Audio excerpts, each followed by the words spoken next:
It was just another ordinary day for 28-year-old Maya Johnson, a proud black U.S. citizen and rising star in the world of government policy. She was driving home after a long day at work, her mind buzzing with the details of a high-stakes project. She was leading for a top-level federal agency. The sun was setting, casting a golden glow over the quiet suburban streets. But what started as a routine commute would soon turn into a life-altering encounter, one that would expose the deep cracks in a system meant to protect its citizens. As Maya slowed her car at a stoplight, she noticed the flashing blue and red lights in her rearview mirror. Her heart skipped a beat. She hadn't been speeding. She hadn't run a stop sign. So why was she being pulled over? The officer approached her window, his expression stern and unyielding. Maya rolled down her window, her hands visibly on the steering wheel, a precaution she'd learned from years of hearing stories about traffic stops gone wrong. "License and registration," the officer barked, his tone cold and dismissive. Maya complied, handing over her documents with a polite smile. But as the officer glanced at her ID, his demeanor shifted. His eyes narrowed, and his voice took on an accusatory edge. "This doesn't look like you," he said, holding up her driver's license.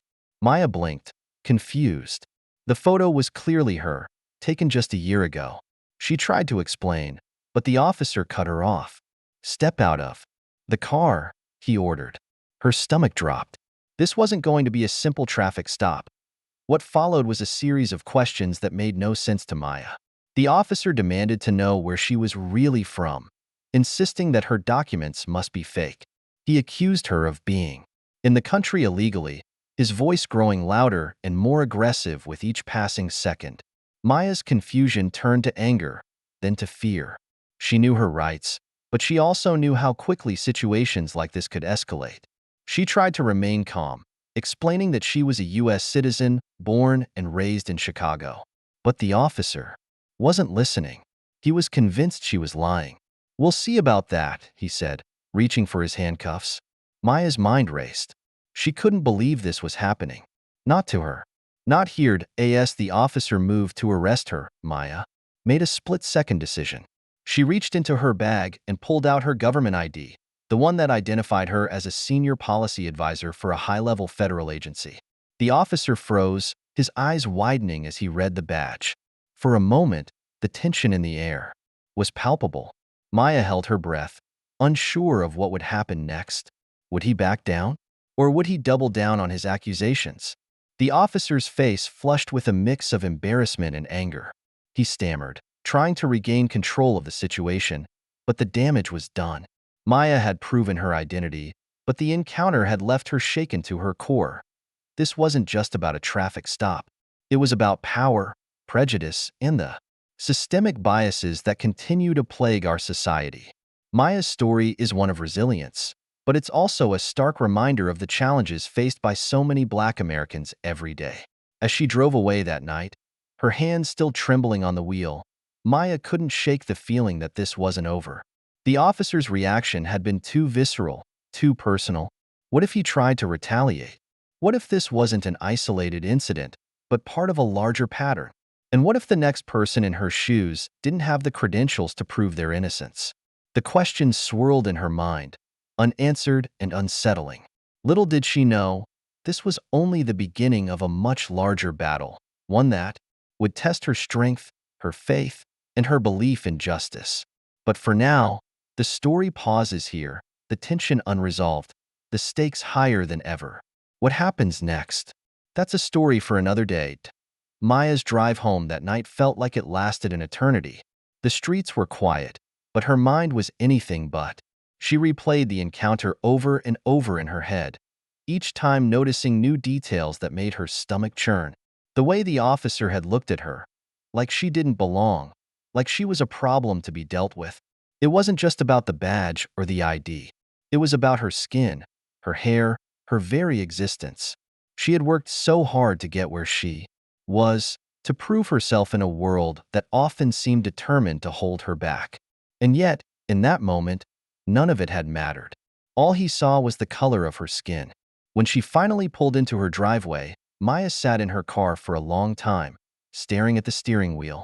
Her hands were still shaking. She thought about calling someone, her mom, her best friend, maybe even her boss. But what would she say? How could she explain something that felt so surreal, so deeply unfair? Instead, she took a deep breath and stepped out of the car, forcing herself to focus on the familiar routine of unlocking her front door and stepping inside. Her apartment was quiet, a sanctuary filled with books, plants, and the faint scent of lavender from a candle she'd lit that morning. But tonight, it didn't feel like enough to calm her nerves. The next morning, Maya woke up with a heavy feeling in her chest. She had barely slept, her mind racing with thoughts of what had happened and what it might mean for her future. She knew she couldn't just let it go. This wasn't just about her. It was about every person who had ever been treated unfairly. Because of who they were, she decided to document everything while it was still fresh in her mind. She wrote down every detail, from the officer's badge number to the exact words he had used. She even recorded a video on her phone, recounting the incident in her own words. It felt like a small step, but it was something. She didn't know what she would do with the information yet, but she knew she had to do something as the days went by. Maya couldn't shake the feeling that she was being watched. She started noticing small things. A car that seemed to linger too long outside her apartment, a stranger who stared at her a little too intently at the grocery store. At first, she told herself she was being paranoid. But then, one afternoon, she received an email at work. It was from an anonymous sender, and the subject line simply read, "Be careful." Her heart raced as she opened it. The message was short and cryptic. "You think you're untouchable, but you're not. Watch your back." Maya stared at the screen, her mind spinning. Who had sent this? Was it the officer? Someone else? And what did they want from her? Maya decided to confide in her closest friend and colleague, Marcus. They had worked together for years, and she trusted him more than anyone. Over coffee in the office break room, she told him everything: the traffic stop, the officer's reaction, the anonymous email. Marcus listened intently, his expression growing more serious with each detail. "This is messed up, Maya," he said finally. "But you can't let this slide. You've got to report it. If this guy's harassing you, who knows how many other people he's done this to?" Maya nodded, but she felt a knot of anxiety in her stomach. Reporting it meant drawing attention to herself, and she wasn't sure she was ready for that. But Marcus was right. She couldn't stay silent. The next day, Maya filed a formal complaint with the police department. She included all the details she had documented, along with a copy of her government ID to prove her identity. The process was nerve-wracking, and she couldn't help but wonder if it would even make a difference. Would they take her seriously? Or would they dismiss her claims like so many others before her? As she left the station, she felt a strange mix of relief and dread.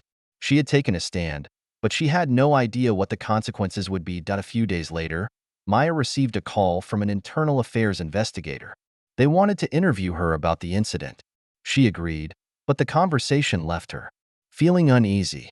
The investigator seemed skeptical, asking questions that felt more like accusations than inquiries. "Are you sure you didn't provoke the officer in any way?" he asked at one point. Maya clenched her fists under the table, forcing herself to stay calm. "No," she said firmly. "I did nothing wrong." The investigator nodded, but she could tell he wasn't convinced. It was clear that this wasn't going to be an easy fight. Meanwhile, the anonymous emails kept coming. They were always short and vague, but the underlying threat was clear. Maya started to feel like she was living in a nightmare, constantly looking over her shoulder, wondering who she could trust. She thought about going to the media, but she wasn't sure if that would make things better or worse. She knew her story was important, but she also knew how quickly things could spiral out of control.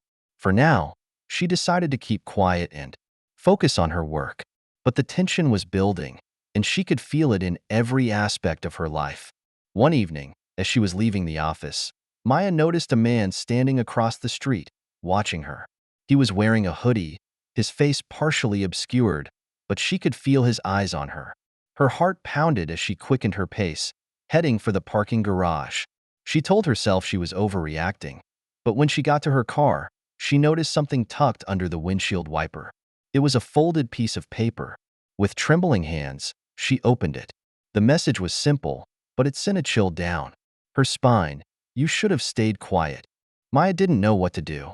She felt trapped, caught between a system that didn't seem to care and an unseen enemy who wanted to silence her. She thought about the officer, about the way he had looked at her when she showed him her ID. There was something in his eyes, something dark and dangerous. She couldn't shake the feeling that this wasn't just about her. There was something bigger going on, something she didn't fully understand. But she knew one thing for sure. She couldn't back down now. As she drove home that night, Maya made a decision. She was going to dig deeper, to find out who was behind the threats and why they were so determined to intimidate her. It was a risky move, but she didn't see any other choice. She had always believed in standing up for what was right, even when it was hard. And this was no different. But as she pulled into her driveway, she couldn't shake the feeling that she was stepping into something much bigger and much more dangerous than she had ever imagined. The question was, would she be able to handle what came next? Maya's decision to dig deeper into the threats against her wasn't made lightly. She knew the risks, but the more she thought about it, the more she realized she couldn't let fear dictate her life. She started by reaching out to a few trusted contacts in her network, people who had experience dealing with corruption and systemic issues within law enforcement.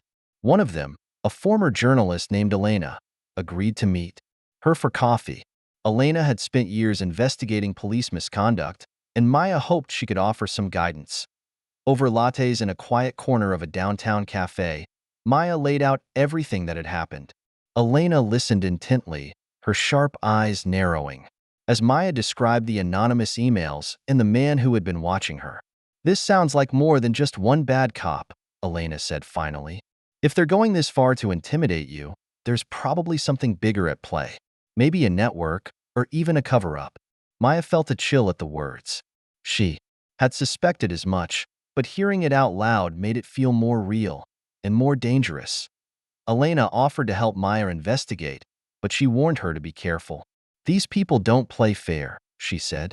"If they feel cornered, they'll do whatever it takes to protect themselves." Maya nodded, her resolve hardening. She wasn't going to back down, but she knew she had to be smart about it. Over the next few days, she and Elena began piecing together what they could. They started with the officer who had pulled her over, Officer Daniel Grayson. A quick search revealed that he had been with the department for over a decade, but there were gaps in his record. Complaints from citizens, a few internal investigations that had gone nowhere. Nothing concrete, but enough to raise red flags. Meanwhile, Maya's life outside of the investigation was becoming increasingly strained. She tried to focus on her work, but the constant stress was taking its toll. She found herself jumping at every noise, second-guessing every stranger who looked her way. Even her colleagues noticed the change. "You okay, Maya?" Marcus asked one afternoon, his brow furrowed with concern. "You've been quiet lately."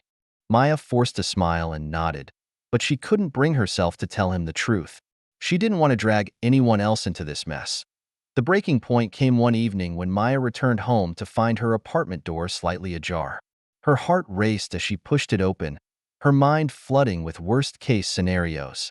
The place had been ransacked, drawers pulled out, papers scattered across the floor.